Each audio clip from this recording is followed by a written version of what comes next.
So our organization is called the Incorruptibles. So a natural question that comes up is, are some people born incorruptible?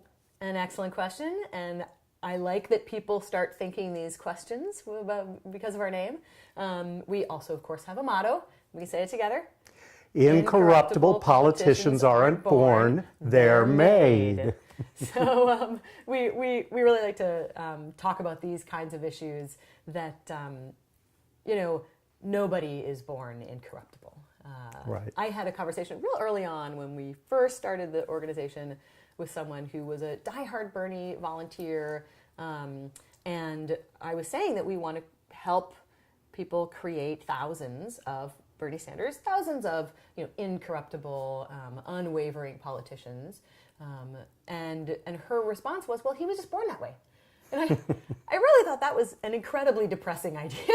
Right. Because then if they're not born that way, then it's kind of hopeless in a way, right? Then it's hopeless, yeah. Yeah.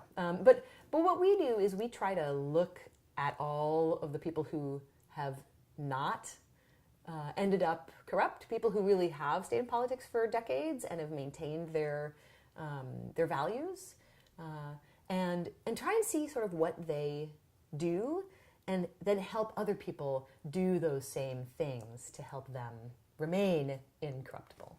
So well, I was going to say, of course, a lot of that is not taking corporate money or donations from large donors. I mean, that's a big part of it, right? Is the influence of the super rich or the corporations in the electoral process. It definitely is. And until we can pass reforms like public financing of elections, it's important that each candidate has their own system where they are taking they're creating these millions of small dollar donations. Like the way Bernie Sanders did. That's exactly right.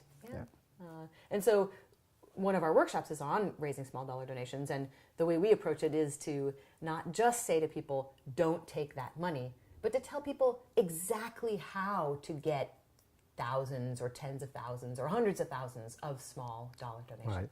And then to continue to work with them even after they're elected so that they don't feel the pressure to change and all of a sudden start taking the big money. Absolutely, absolutely. And so all of this comes back to this question of whether anybody is born incorruptible. And if you think people are born incorruptible and the other 99% of politicians are just going to become corrupt, then we are screwed. Right, exactly. So we definitely don't think that. We think that there are ways, there is training that we can provide that helps people become incorruptible. If you like this YouTube video, then please subscribe to our YouTube channel. If you want to donate or volunteer, you can visit us at theincorruptibles.us.